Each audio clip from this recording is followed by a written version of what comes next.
नमस्ते दोस्तों, आज सुनिए सुपरिचित एवं प्रतिष्ठित हिंदी लेखिका डॉक्टर गीता शर्मा की लिखी हुई कहानी महादेवी महज़बी। अंग्रेजी की व्याख्याता डॉक्टर गीता शर्मा जी हिंदी की एक सशक्त कथाकार हैं। प्रस्तुत है कहानी मेरी आवाज़ में। मैं हूँ सीमा सिंह। आज अंतर्राष्ट्रीय महिला दिवस पर प्रतिवर्ष की भांति इस वर्ष भी महादेवी महज़बी का मायका संस्था के बैनर तले कुछ असाधारण महिलाओं को सम्मानित करने हेतु सम्मान समारोह आयोजित किया जा रहा है। ये संस्था पिछले 7 वर्षों से ही आयोजन करती आ रही है, लेकिन इस वर्ष ये कुछ खास होने जा रहा है क्योंकि इस बार यहाँ बलात्कार की विभीषिका के दंश झेल रही महादेवी जी आ रही हैं। पहले तो वे इस हाल में ही नहीं थीं कि किसी को कुछ बता सकें, और बाद में वे उस बारे में बात करना ही नहीं चाहती थीं। उनका संसार उजड़ चुका था, परिवार बिछड़ चुका था, जीने का कोई मकसद नहीं बचा था। डॉक्टर साहिल को उन्हें यहाँ तक लाने में कई साल लग गए। कई सालों तक विक्षिप्त भटकने के बाद डॉक्टर साहिल के गहन चिकित्सीय उपचार के बाद वो इस लायक हो सकी कि किसी से बात कर सकें। मंच पर डॉक्टर साहिल और उनकी पत्नी डॉक्टर सुनंदा सोफे पर बैठे उनके आने की प्रतीक्षा कर रहे हैं। मंच के एक और टेबल पर एक लड़की के फोटो के साथ ही एक अस्थि कलश रखा हुआ है।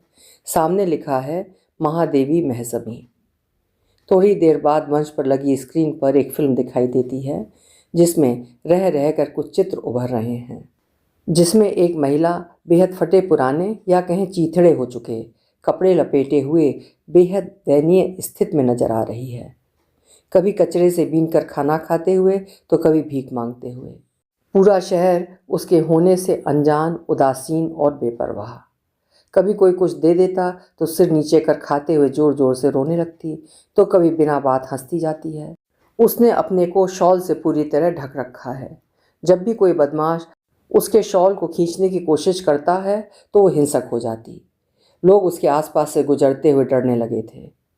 फिल्म में बताया जाता है कि वो अक्सर कई कई दिनों तक नहीं बोलती, पर जब बोलती है तो दिन रात बोलती जाती। मुझे महज़बी के पास जाना है, मुझे मिलती नहीं है, कहीं गुस्सा होकर वो कश्मीर तो नहीं चली गई, मुझे कश्मीर जाना है। कभी ज़ोर ज़ोर से चिल्लाती, छोड़ दो उसे अंकल, उसे छोड़ दो भाई। सब यही समझते कि महादेवी पागल हो गई है, कुछ भी बोलती रहती है। फिल्म में दंगे के समय के अखबारों की कुछ कटिंग्स भी दिखाई गई हैं। बलात्कार की शिकार लड़की की हालत गंभीर, खून ज़्यादा बह जाने के चलते स्थित हुई बेहद गंभीर। महादेवी के प्राणों की रक्षा हेतु प्रार्थनाओं पर टिकी उम्मीदें। उसकी पहचान महादेवी के रूप में हुई है। महादेवी के प्राणों की रक्षा के लिए कई हिंदू संगठनों के लोग उसके लिए रक्तदान के लिए लाइन लगाकर अस्पताल के बाहर खड़े हैं। जगह जगह पर हवन यज्ञ हो रहे हैं। कई लोग जिंदगी भर उसकी जिम्मेदारी उठाने को तैयार हैं, लेकिन वो अभी भी कोमा में है। अंततः जिंदगी की जंग हार गई महादेवी। आखिरकार जीत गई नफरत। नहीं रही महादेवी। अनंत में लीन हुई महापीड़ा, एक क्षत विक्षत शव के चित्र के साथ में। महादेवी की अंतिम यात्रा में उमड़ा सैलाब। महादेवी की मौत के बाद फिर भड़के दंगे विकराल होते गए। हिंदू संगठनों ने मुस्लिम बस्तियों में आग लगा दी। हर तरफ समाज के हर वर्ग में रोष था। शांति सौहार्द पूरी तरह दंगों में स्वाहा हो चुका था। कैंडल मार्च, विरोध जुलूस निकाले जा रहे हैं। हम महादेवी की मौत का बदला लेकर रहेंगे। महादेवी हम शर्मिंदा हैं, तेरे कातिल जिंदा हैं। फिल्म के अंत में एक महिला का हाथ दिखाई देता है जिस पर एक गुदना लिखा है, महज़बी। फिल्म देख वहाँ मौजूद हर व्यक्ति व्यथित हो गया तो कुछ लोग आंसू पोंछ रहे हैं। कौन है ये बेचारी? क्या हुआ होगा उसके साथ? किसने किया उसका ये हाल? जो कुछ भी हुआ बहुत जघन्य पाप हुआ, बहुत बुरा हुआ, कुछ बहुत भयानक, बहुत बहुत दर्दनाक। लोग तरह तरह के कयास लगा रहे थे। तभी साड़ी में लिपटी एक सुंदर सी महिला अपनी पूरी गरिमा के साथ मंच पर चढ़ती है। डॉक्टर सुनंदा आगे बढ़कर उन्हें गले लगाते हुए अभिनंदन करती हैं। डॉक्टर साहिल से गले मिलकर वे भावुक होती हैं। उनके साथ कुछ वरिष्ठ परिजन भी हैं। तालियों की गड़गड़ाहट के बीच डॉक्टर साहिल रेप सर्वाइवर महादेवी जी का शॉल उड़ाकर सम्मानित करते हैं और उनका परिचय अपनी छोटी बहन कहकर कराते हैं। जैसा कि आपको विदित है कि हमारी संस्था उन बहनों को समर्पित है जो किसी भी शारीरिक या मानसिक प्रताड़ना से और विशेष रूप से यौन हिंसा की शिकार हुई हैं, और हम इन्हीं के पुनर्स्थापन के लिए वचनबद्ध हैं। आप सभी जानते हैं और शायद मानते भी हों कि बलात्कार किसी भी औरत के जीवन में घटित होने वाली सबसे भयावह और दर्दनाक त्रासदी है। दुनिया भर में जहाँ भी समुदायों के बीच संघर्ष है, वहाँ निशाने पर स्त्रियाँ होती हैं, क्योंकि पुरुष सत्ता ये मानती है कि समुदाय, राष्ट्र, जाति और धर्म को जीतना है तो दूसरे पक्ष की स्त्रियों को जीतो। संघर्ष की सबसे ज़्यादा और आसान शिकार औरतें होती हैं। स्त्रियों की शरीर जाति, धर्म, राष्ट्र, क्षेत्र, नस्ल के लिए होते युद्ध का मैदान बन जाता है। अगर युद्ध जीतना है तो दूसरे पक्ष की स्त्रियों पर हमला करो। इसीलिए जहाँ जहाँ संघर्ष है वहाँ की स्त्रियों को ये सब झेलना ही होता है। ऐसी स्थिति में स्त्री मात्र स्त्री नहीं रह जाती, बल्कि अपने समुदाय का प्रतीक चिन्ह बन जाती है। दरअसल उस पर हमला करके समुदाय पर हमला किया जाता है। बलात्कार सभ्यता और संस्कृति के शरीर पर फूटता कोढ़ है, मानवीय मूल्यों और गरिमा के पतन का निम्नतर स्तर है। लेकिन ऐसी हिंसा को किसी एक औरत के खिलाफ यौन हिंसा समझना भूल होगी। ये यौन हिंसा समुदाय के खिलाफ है, समाज और संविधान के मूलभूत ढांचे के खिलाफ है, स्त्री जाति के सम्मान के खिलाफ है। हम लोग आखिर कब तक धर्म, मजहब, समुदाय और नस्ल को लेकर झगड़ते रहेंगे, और कब तक औरतें इसका शिकार होती रहेंगी? अपने आगे के उद्बोधन में वो बताते हैं, जो फिल्म अभी दिखाई गई थी उसमें पीड़िता के जीवन के काले अध्याय की चंद तस्वीरें ही हम और आप देख पाए हैं। उनके दर्द को महसूस करने के लिए हम सबको उनकी इस पीड़ा में सहभागी बनना होगा। आइए सुनते हैं उनकी आप बीती उन्हीं की ज़बानी। हालांकि उनके लिए ये आग के जलते शोलों पर चलने जैसा है, फिर भी इसे बताया जाना जरूरी है कि आखिर कैसे बलात्कार एक स्त्री से उसकी गरिमा, सम्मान के साथ साथ ही उसका परिवार, उसके रिश्ते तक छीन लेता है। शायद आज उनके जख्मों पर मरहम लगा सकें। उनकी आवाज़ भर्राने लगी थी। डॉक्टर सुनंदा उन्हें आदर सहित डाइस तक ले आईं। उन्होंने अपना उद्बोधन बेहद आत्मीय संबोधन से आरंभ करते हुए कहा, मंच पर बैठे मेरे भाई और भाभी और सभागार में उपस्थित मेरे प्रिय परिजन। सभागार देर तक तालियों की आवाज़ से गूंजता रहा। जब तालियां थमीं तब उन्होंने कहा कि वे अपनी बात, अपना दर्द अपने परिजनों के साथ साझा कर रही हैं। पूरा श्रोता समूह दम साधे बैठा रहा। किसी भी स्त्री के लिए बलात्कार मौत से बदतर होता है। मर तो वो उसी क्षण जाती है, लेकिन अपनी ही लाश को अपने कंधे पर तब तक ढोती है जब तक कि वो शमशान में फूंक नहीं जाती या कब्र में दफना नहीं दिया जाता। ऐसी औरत सलीब पर टंगी जिंदगी जीती है। बलात्कार औरत की देह पर होता है, पर मरती उसकी आत्मा है। वो हर रोज़ तिल तिल कर जलती है, सीली लकड़ी की मानिंद। जब से दुनिया बनी है न जाने कितनी स्त्रियां इसकी शिकार हुई हैं। ये किसी एक देश, एक काल, धर्म, समुदाय, जाति तक सीमित नहीं है। मानव सभ्यता पर यह कलंक सर्वकालिक और सर्वदेशीय है। आखिर बलात्कार के पीछे कौन सी मानसिकता है जो सभ्यता और संस्कृति के संस्कारों को धता बताते हुए सदियों से मानवता को शर्मसार कर रही है? पुरुष प्रधान समाज में स्त्रियां इतनी असुरक्षित क्यों हैं? इसके कारण क्या हैं? युद्ध हो, संघर्ष हो, पुरुष अपनी ताकत सिद्ध करने के लिए साम, दाम, दंड भेद का ही नहीं, यौन हिंसा का भी एक हथियार की तरह उपयोग करते आए हैं। क्योंकि सदियों से स्त्रियों ने ही समाज, परिवार, जाति, धर्म, राष्ट्र, समुदाय, नस्ल सबकी इज्जत का भार उठा रखा है। स्त्रियों के साथ ऐसी यौन हिंसा का हमलावर पक्ष अपने को विजेता और दूसरे समूह को पराजित मानता है। यही नहीं, वो ऐसा करके दूसरे समूह के पुरुषों को नीचा भी दिखाता है, यौन हिंसा पर अपनी श्रेष्ठता सिद्ध करता है। इसीलिए दूसरे समूह की स्त्रियों के साथ यौन हिंसा करके मान लिया जाता है कि उसने दूसरे समुदाय, परिवार, जाति, धर्म, राष्ट्र और नस्ल की इज्जत लूट ली है और इस तरह उन्हें परास्त कर दिया है। कहा तो ये जाता है कि औरतें कमज़ोर होती हैं, लेकिन शहरों की दीवारें तो मर्दाना कमज़ोरी के इश्तेहारों से रंगी हुई हैं। पुरुष को शक्ति प्रदर्शन करने की ज़रूरत होती है, स्त्री को क्यों नहीं? क्योंकि स्त्री तो स्वयं शक्ति पुंज होती है।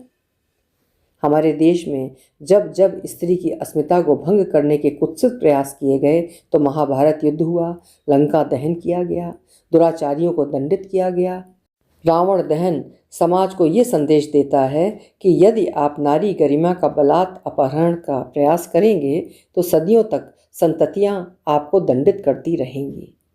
लेकिन दुखद बात यह भी है कि अब हम यौन हिंसा के मामले में अभियुक्तों का धर्म, जाति और राष्ट्रीयता देखकर तय करते हैं कि उनके साथ खड़े होना है या चुप रहना है, चाहे यौन हिंसा की शिकार हुई और इंसाफ के लिए लड़ने वाली स्त्रियों के विरुद्ध ही क्यों न खड़ा होना पड़े। ऐसे अनेक उदाहरण हमारे सामने हैं जहां बतौर समाज एक आवाज़ में यौन हिंसा के विरोध में खड़े हो जाना चाहिए था, लेकिन समुदाय, परिवार, जाति, धर्म, राष्ट्र और नस्ल के पिंजरों से बाहर निकल ही नहीं पाए और औरतें लड़ाइयाँ हारती रहीं। मैं और मेरी जैसी न जाने कितनी स्त्रियां मर खप गईं, लेकिन उनकी व्यथा कथा जानने में समाज उदासीन ही रहा है। पीड़िता को ही दोषी ठहराए जाने की हमारी सोच सदियों पुरानी है। यदि मैं आज आपके सामने खड़ी हूँ तो इसी सोच को बदलने की नीयत से, ताकि मुझे देखकर बाकी की बहनें भी हिम्मत कर सकें। इसका श्रेय भी मैं अपने परिवार और दूंगी, खासकर भाई और भाभी को, जिन्होंने मुझ में आत्मसम्मान जगाया और साहस और भरोसा दिलाया कि मैं दुष्ट पापियों को सजा दिलवा सकूं। आज आप लोग मेरी कहानी सुनना चाहते हैं, लेकिन समझ नहीं आ रहा है कि कहाँ से शुरू करूं मैं अपनी कहानी। कुछ देर मौन रहने के बाद वे बोली, तो चलिए बिल्कुल शुरू से सुनाती हूँ। शहर से दूर इस नई कॉलोनी में बसावट बहुत कम थी। इक्के दुक्के घर दिखाई देते थे, वो भी दूर दूर छितरे छितरे से। पापा ने घर तो बनवा लिया था, पर छोटे बच्चों को लेकर यहाँ आने से घबरा रहे थे। उस लेन में एक और घर बनना शुरू हो गया तो पापा ने हिम्मत करके वहाँ रहने का निर्णय ले लिया। हमारे लिए तो ये बहुत अच्छा था, क्योंकि यहाँ खेलने की जगह ही जगह थी। मैं और नानू तो पापा के इस निर्णय से बहुत खुश थे। एक दिन पापा ने मम्मी को अपनी चिंता जताते हुए कहा, ये घर तो दीक्षित साहब बनवा रहे थे, लेकिन उनका ट्रांसफ़र हो गया है, तो उनकी जगह उनके किराएदार कोई खान साहब आ रहे हैं, पता नहीं कैसे होंगे। फिर कुछ दिन बाद ही वे लोग शिफ्ट भी हो गए। एक दिन पापा को वॉक करते देखकर अंकल ने कहा, आइए पंडित जी, एक एक कप चाय हो जाए। अभी नहीं, फिर कभी, अभी कुछ काम से बाहर जाना है खान साहब, फिर कभी सही। पापा को झिझक महसूस होती देख अंकल बोले, अरे चिंता मत कीजिए भाई साहब, आपके लिए अलग शुद्ध बर्तनों में बनेगी। पापा अंकल का आग्रह ठुकरा नहीं पाए। बातों बातों में अंकल ने बताया कि वो मूलतः कश्मीरी हैं और ये भी कि दीक्षित जी की जगह बैंक में मैनेजर पद पर ट्रांसफ़र होकर आए हैं। मैं तो बड़ी दुविधा में था कि नई जगह घर तलाशना पड़ेगा, पर दीक्षित जी ने मेरी मुश्किल आसान कर दी और अब आप जैसे नेक परिवार का साथ भी मिल गया तो मन में एक तसल्ली है। जी, हम लोग भी बीकानेर से हैं, लेकिन अब यहीं जयपुर में रहने का मन बना तो फिर घर भी बनवा लिया, पापा ने कहा। औपचारिक दुआ सलाम अब पारिवारिक होने लगी तो संकोच से शुरू हुई बातें और मुलाकातें समय के साथ गाढ़ी हो चली थीं। धीरे धीरे मम्मी का संशय भी जाता रहा। आंटी का व्यवहार इतना ज़हीन और प्रेम पगा होता कि वे कभी उनके आग्रह को मना नहीं कर पाती थीं। लजीज कश्मीरी व्यंजन और ठेठ राजस्थानी पकवानों का आदान प्रदान होने लगा। बहन जी, हमें पता है कि आप शुद्ध शाकाहारी हैं, तो मैं हमेशा इस बात का एहतराम रखूंगी, आप निश्चिंत रहिएगा। हमारे रिश्तों में धर्म और मज़हब कभी आड़े नहीं आएगा। और वाकई उन्होंने अपने इस वादे को हमेशा निभाया। जब भी उनके यहाँ बिरयानी बनती तो हमारे लिए अलग से वेज बिरयानी बनाई जाती थी। हम बच्चों की दोस्ती में तो कोई धर्म और मज़हब कभी था ही नहीं। हम कभी कभी उनके दस्तरख्वान पर बैठ जाया करते तो आंटी संकट में पड़ जाती और फिर हमारे लिए कुछ शाकाहारी बना कर लाती तो साहिल भाई कहते, तुम्हारे लिए अलग से पकाया है घास फूस वाला। मैं चिढ़ जाया करती, मुझे घास फूस नहीं खाना है। पर धीरे धीरे उनका मजाक हमारी समझ में भी आने लगा था। मैं और महजबी तो लगभग हम उम्र थे। वो इतनी सुंदर कि हाथ लगाओ तो मैली हो जाए, बिल्कुल चांद का टुकड़ा, और शायद इसीलिए उसका नाम महजबी था। और मैं तो शारदीय नवदुर्गा में हुई थी तो दादी ने नाम दिया था देवी और फिर बुआ ने देवी से कर दिया महादेवी। अंकल ने पापा से पूछकर महजबी का दाखिला भी मेरे ही स्कूल में करा दिया। चूँकि हम एक ही क्लास में थे तो हमारी दोस्ती मेहंदी के रंग सी पक्की हो चली थी। उसके बड़े और छोटे भाई मुझे भी बाजी कहकर बुलाते थे और नानू उसे दीदी कहता। ईद, दिवाली, होली हो या रक्षाबंधन, हम सब साथ मनाते और दिन भर मस्ती करते घूमते रहते थे। छोटे शहरों कस्बों में लोग ज़्यादा मिलनसार होते हैं, एक दूसरे पर सहज विश्वास रखते हैं, तो हम बच्चों का एक दूसरे के घर में बेरोक टोक चहलकदमी, धमा चौकड़ी करना रोज की बात थी। कन्या भोज में मेरे साथ वो भी जाती थी। अपना सुंदर सा शरारा पहनकर मुझे उसके चमकीले कपड़े बहुत अच्छे लगते थे, तो हर ईद पर एक शरारा मेरे लिए भी सिलवा दिया जाता। मेला हाट में दोनों परिवार साथ जाते थे। कभी कभी पापा और अंकल भी हम बच्चों के जिद करने पर साथ हो लेते। सावन का मेला लगा था। मैं महजबी को भी अपने साथ ले गई। मेले में मम्मी से गोदना गढ़वाने की जिद करने लगी। मेरे रोने से हार कर मम्मी तैयार हो गईं। हम दोनों सहेलियों ने अपने अपने नाम लिखकर उन्हें दे दिए, महादेवी और महजबी। उस दिन विधि का विधान कुछ और ही था। वक्त कुछ शरारत कर रहा था, या शायद हमारी किस्मत लिखी जा रही थी, क्योंकि उसके हाथ पर मेरा नाम और मेरे हाथ पर उसका नाम था। अरे, आज से तेरी मेरी दोस्ती पक्की वाली हो गई है, उसने कहा और हम दोनों खूब हंसे। हंसते हंसते हमारे पेट में दर्द होने लगा तो मम्मी ने पूछा, क्या पागलों जैसी हंसी जा रही हो? क्या हुआ, मुझे तो कुछ बताओ भाई। तो हम दोनों ने अपने अपने हाथ आगे कर दिए। मम्मी और आंटी के तो काटो तो खून नहीं जैसी हालत हो गई। फिर कोशिश होने लगी कि इस पहचान की अदला बदली को मिटा दिया जाए, पर हम दोनों तो इसके लिए तैयार ही नहीं हुए और हमारी जिद के आगे बड़े हार गए। अरे रहने दीजिए भाई साहब, नाम में क्या रखा है, बड़ी होंगी तो खुद बदलवा लेंगी। वैसे भी बेटियां तो सबकी साझी होती हैं। आज से मेरी बेटी भी आपकी हुई और आपकी बेटी मेरी, कहते हुए अंकल हंस पड़े। यूं भी हम दोनों का साथ बहनों का सा हो चला था। दोनों को दिन के 24 घंटे भी कम पड़ते थे। जहाँ जाते साथ साथ जाते, यहाँ तक कि मंदिर भी। एक दिन वो मंदिर के बाहर ही रुक गई। चल आ ना अंदर, मैंने उसे खींचते हुए कहा। नहीं, मैं यहीं ठीक हूँ, अरबाज ने मना किया है, तू जल्दी से दर्शन करके आ जा। मुझे बिल्कुल अच्छा नहीं लगा। मैंने उससे कुट्टी कर ली, लेकिन बिना बात किए रह भी तो नहीं सकती थी। और फिर अगले दिन राखी थी, तो मम्मी के समझाने पर उससे मिलने जा पहुंची तो देखा वो भी रो रही है। दोनों मिलकर रोते रोते हंसने लगे। अरे, जब एक दूसरे के बिना नहीं रह सकती तो कुट्टी क्यों करती हो? मेहंदी लगाते हुए आंटी बोली। रक्षाबंधन का दिन था। महजबी थाली सजाकर सुबह से ही हमारे घर आ पहुंची। पीछे से आंटी के साथ साहिल भाई और अरबाज भी आ पहुंचे। अरबाज को चिढ़ाते हुए मैंने कहा, मैं तो सिर्फ साहिल भाई को ही राखी बांधूंगी। तो वो रोते रोते शिकायत लेकर मम्मी के पास पहुंच गया। अरे देवी, क्यों चिढ़ा रही हो भाई को? पहले पैसे दे तभी राखी बंधेगी, मैं सभी बोली। हमारी नोक झोंक यूं ही चलती रहती। वो तो आंटी ने हम दोनों के लिए तोहफे देते हुए कहा, चलो अब जल्दी जल्दी सब भाइयों को राखी बांधो तुम लोग। तोहफे से खुश होकर हम दोनों बहनों ने तीनों भाइयों को तिलक लगाकर राखी बांध दी और अपने अपने उपहार खोलकर देखने में व्यस्त हो गए। इससे प्यारा बचपन क्या होगा। ये सिलसिला सालों तक बदस्तूर जारी रहा। कॉलोनी में लोग बसते गए, पर दोनों परिवारों की प्रगाढ़ता बनी रही। हम सब भी उम्र और समझ में बढ़ रहे थे। बड़े भाई तो हमेशा से ही बेहद संजीदा किस्म के थे, हर वक्त पढ़ते रहते। वे उम्र में थोड़े बड़े थे, इसलिए हम लोगों को उनसे डर लगता था। हम दोनों सहेलियों को ज़्यादा नहीं डांटते थे, पर अरबाज की तो पिटाई भी कर दिया करते। उसकी हरकतें भी ऐसी थीं, पढ़ाई छोड़कर हर काम में मन लगता था उसका। साहिल भाई का मेडिकल कॉलेज में सिलेक्शन हो गया तो दोनों घरों में जश्न का माहौल था। साहिल भाई का घर से जाना हुआ और महजबी की खाला का बेटा उस्मान वहाँ आ गया था। अंकल बहुत सख्त मिजाज के थे। उन्हें उस्मान की कारगुजारियाँ पता थीं, इसलिए उन्होंने अरबाज और उस्मान के ऊपर कुछ पाबंदियाँ लगा दीं।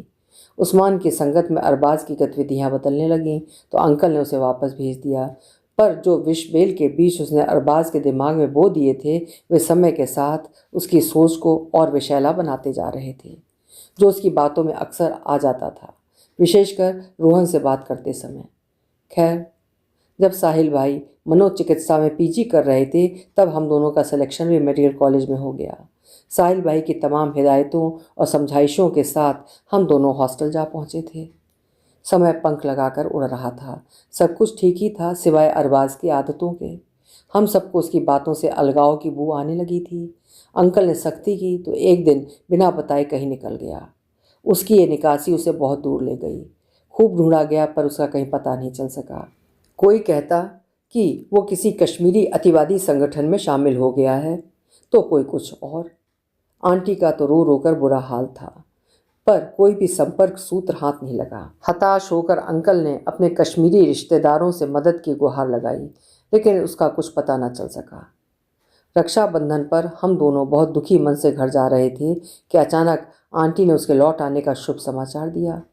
उनके घर पर आने वालों का तांता लग गया। सब जानना चाहते थे कि इन दिनों में वो कहाँ था और क्या कर रहा था, पर उसकी मानसिक स्थिति ऐसी नहीं थी कि वो अपनी ओर आने वाली वेधक निगाहों का सामना कर सके। हम सब खुश थे कि देर आयद दुरुस्त आयद। धीरे धीरे जीवन फिर सामान्य हो रहा था। कुछ एक दिन रहकर हम लोग भी अपने हॉस्टल लौट आए। दशहरे पर राम यात्रा पर किसी तरह के पथराव की अपुष्ट सूचनाओं ने शहर में डर और दहशत फैला दी। हमें घर में कड़े निर्देश थे कि किसी भी हालात में हॉस्टल से बाहर नहीं निकलना है। सभी लड़कियां महजबी को शक की निगाह से देख रही थीं और दबे स्वर में मुझे उससे दूरी बनाने के लिए दबाव डाल रही थीं। मैं और महजबी बेहद डरे हुए थे कि आगे क्या होगा। कई हिंदुओं के तो कोई मुसलमानों के मारे जाने की बातें सुनकर हम दोनों एक दूसरे का हाथ पकड़ लेते। अफवाहों का बाजार गर्म था। फ़ोन, इंटरनेट, पेपर सब बंद थे। सब तरफ से दुर्गंध उठ रही थी, नफरत की दुर्गंध। घर, दुकान, गाड़ी, टायर जलने की आग की ऊंची ऊंची लपटें, सब कुछ लील जाने को तत्पर। सारा शहर युद्ध का मैदान और सारे रहवासी एक दूसरे के खून के प्यासे। ऐसे ही एक काले दिन हमारे हॉस्टल के पीछे वाली गली में हाथों में तलवार, चाकू, डंडे लिए उन्मादी भीड़ के सामने जो आया उसे मारते काटते हुए आगे बढ़ रही थी। कुछ लोग हॉस्टल के मेन गेट को तोड़कर अंदर घुस आए। वे अल्लाह अकबर का नारा बुलंद करते हुए लड़कियों के कमरे के दरवाज़ों को ज़ोर ज़ोर से पीट रहे थे। ज़्यादातर लड़कियां उस समय मेस में थीं। मेरी तबीयत ठीक नहीं थी तो महजबी भी नहीं गई थी। तभी कुछ लड़कियों के रोने चीखने से हॉस्टल चीत्कार से पट गया। आकाश फटा जा रहा था। महजबी ने मुझे अपना बुर्का पहनने को देते हुए कहा कि जल्दी से इसे पहन लो, और वो खुद नमाज पढ़ने बैठ गई। आखिरकार दहशत हमारे दरवाजे तक आ पहुंची। हम दोनों ने अपनी पूरी शक्ति से उसे बचाने की भरसक कोशिश की, पर कमज़ोर दरवाजे धारदार हथियारों का मुकाबला कहाँ तक कर पाते। दरवाजे के उस पार खून के प्यासे उन्मादियों का झुंड और इस पार दो लड़कियां। बुरके वाली को खींचकर एक तरफ करते हुए भेड़ियों का झुंड दूसरी वाली पर टूट पड़ा। उसके कपड़ों को खींचते हुए दरिंदे उसके शरीर को नोचने लगे। वो रोते गिड़गिड़ाते हुए बोली, आपको खुदा का वास्ता हम पर रहम करो, छोड़ दो मुझे, छोड़ दो, अल्लाह तुम्हें कभी माफ़ नहीं करेगा। काफिर की जात अल्लाह का नाम लेती है, काट डालो साली की छातियों को। भाई मैं तो मुसलमान हूँ। साली हरामजादी की हिम्मत तो देखो। ये क्या है? उसके हाथ पर लिखे नाम को पढ़ते हुए एक दरिंदा उस पर झपट पड़ा। उसे छोड़ दो अंकल प्लीज़। बेबस लाचार मैं बस चीख चीख कर उनसे दया की भीख मांग रही थी, लेकिन मेरी आवाज़ नक्कार खाने में तूती की सी थी। चल तू भाग यहाँ से, कहते हुए मुझे बाहर निकाल कर उन्होंने दरवाज़ा बंद कर लिया। अंदर से आ रही उसकी चीत्कार से मेरा कलेजा मुंह को आ रहा था। मैं अपनी सुध-बुध खो बैठी थी। बस एक ही रट लगाए जा रही थी, उसे छोड़ दो, आपके हाथ जोड़ती हूँ, प्लीज़ उसे छोड़ दो। भाई उसे छोड़ दो, अंकल उसे छोड़ दो, वो मर जाएगी। बंद दरवाजे से बाहर निकलते दरिंदे अपनी इस जीत पर हंस रहे थे। ऐसा ही हाल दूसरे कमरों का भी था। चिल्ला चिल्ला कर आवाज़ें दम तोड़ रही थीं। खून के धब्बों से पूरा फर्श लाल हो चुका था। लड़खड़ाते कदमों से उठकर उसके निर्वस्त्र देह पर कपड़ा डाल ही पाई थी कि अचानक एक हाथ ने मेरी ओर इशारा करते हुए कहा, यह गैर मुस्लिम है उस्मान भाई। जानी पहचानी सी आवाज़, नकाबपोश, कौन है? मैं पहचानने की कोशिश कर ही रही थी कि मेरे बाल पकड़कर खींचते हुए बलात्कारियों का झुंड मुझ पर टूट पड़ा। साली हरामजादी, हमें धोखा देगी तू? कमज़ाद, तेरी ये औकात। तभी किसी ने मुझे छुड़ाते हुए बाहर भागने को कहा। मैं पागलों जैसी सड़क पर भागे जा रही थी ताकि महजबी को बचा सकूं। हर दिखाई दे रहे बंदे से महजबी को बचाने की गुहार लगाते हुए बस भाग रही थी। उसे बचा लीजिए, वो मर जाएगी, वे लोग उसे मार डालेंगे। वहाँ कोई था ही नहीं सिवाय उन्माद, हिंसा, नफरत के और इंसान के वेश में छिपे भेड़ियों के। नारे लगाते लोगों की भीड़ ने पूरे इलाके को अपनी गिरफ्त में ले लिया था। मुझे भगवा दुपट्टे ओढ़े लोगों की भीड़ दिखाई दी और मैं पूरी उम्मीद से उस ओर दौड़ गई कि ये लोग मेरा साथ जरूर देंगे। मेरा उस ओर जाना मौत के कुएं में जाना सिद्ध हुआ। मेरी बात सुनकर एक लड़का बोला, क्यों नहीं, चलो मेरे साथ। लेकिन एक गली में लाकर उसने मुझे शिकारियों के बीच में पटक दिया। उनकी घिनौनी गालियों से मेरे कान के पर्दे फटे जा रहे थे। मैं हैरान परेशान उनकी तरफ देख रही थी कि इनमें से शायद कोई मुझे पहचान ले और बचा ले। मैं देवी, महादेवी हूँ भैया। अरे हिम्मत देखो इस कुतिया की, हमारी देवी का नाम ले रही है अपनी गंदी जुबान से। नहीं, मैं हिंदू हूँ भैया। तभी एक लड़का जोरदार प्रहार करते हुए बोला। चल साली, झूठ बोलती है। और मेरा फुर्का फाड़ते हुए वे लोग मेरे ऊपर टूट पड़े। हमारी बहनों की इज्जत लूटने वालों की कौम से बदला तो लेना ही होगा ना। मुझे तो ये याद ही नहीं था कि मैंने महजबी का बुर्का पहन रखा है। उसके बाद हैवानियत का नंगा नाच करते हुए मेरे गले में पट्टा डालकर मेरी निर्वस्त्र देह को घसीटते हुए विजय घोष करते रहे। मेरे बेहोश हो जाने तक वे लोग मेरा बलात्कार करते रहे। बेहोश शरीर को खुदते हुए भीड़ अपने पीछे सिर्फ और सिर्फ भयावह मंजर और हैवानियत के निशान छोड़ गई थी। शायद किसी ने हम जैसी जिंदा लाशों को अस्पताल पहुंचाया होगा, शायद महजबी को भी, पता नहीं, क्योंकि उसके बाद हम कभी नहीं मिले। और आज मैं उसे यहाँ इस हाल में देख रही हूँ। हमारे बेगुनाह परिवारों ने क्या कुछ नहीं भोगा। अपनी बेटियों को ढूंढते ढूंढते उनके पैरों में छाले और आंखों में जाले पड़ गए, और उनकी बेटियां मिली भी तो किस हाल में। वे रोए जा रही थी। सामने बैठे श्रोता समूह में कोई भी ऐसा नहीं था जिसकी आंखों में आंसू ना हो। हमारे पास कोई शब्द नहीं थे जो उनके घाव पर मरहम लगा सकें। उस दिन जो भी लड़कियां इस हादसे की शिकार हुईं, उनका जीवन फिर कभी पहले जैसा ना हो सका। ज़्यादा खून बह जाने के चलते कुछ वहीं पड़े पड़े मर गईं, कुछ ने अस्पताल में इलाज के दौरान दम तोड़ा, तो कुछ ने आत्महत्या कर इस जिल्लत से मुक्ति पाई। उसके बाद के सालों में मेरे साथ क्या हुआ मुझे पता नहीं।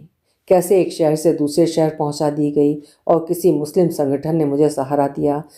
फिर किसी ने मेरी हालात पर तरस खाकर मानसिक चिकित्सालय में मेरा इलाज करा दिया।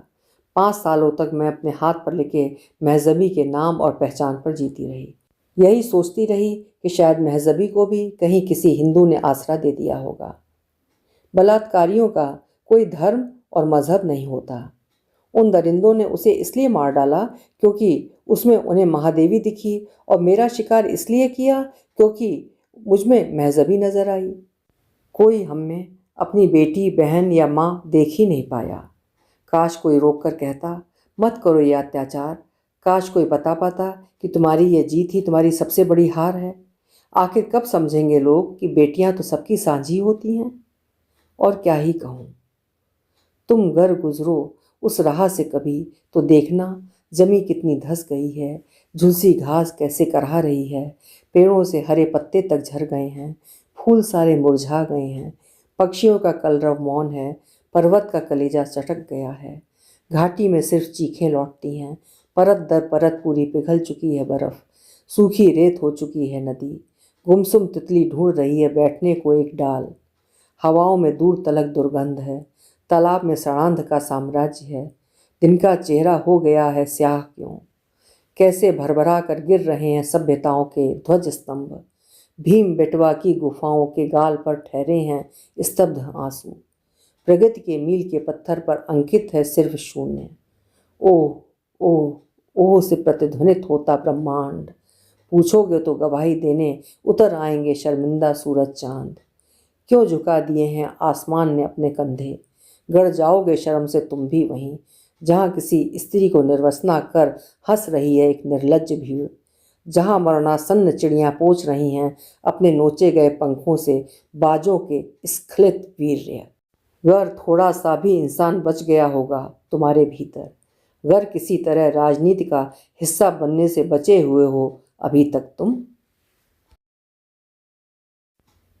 अभी आप सुन रहे थे सामाजिक चेतना को जगाती हुई कहानी महादेवी महजबी। लेखिका हैं डॉक्टर गीता शर्मा जी। धर्म मजहब का शिकार हुई स्त्रियों की करुण कहानी आपके हृदय को भी झकझोर गई होगी। कहानी आपको कैसी लगी कमेंट सेक्शन में अपने विचार ज़रूर लिखिएगा। पसंद आई हो तो कहानी को लाइक करिएगा और चैनल भी सब्सक्राइब करिएगा। नमस्कार।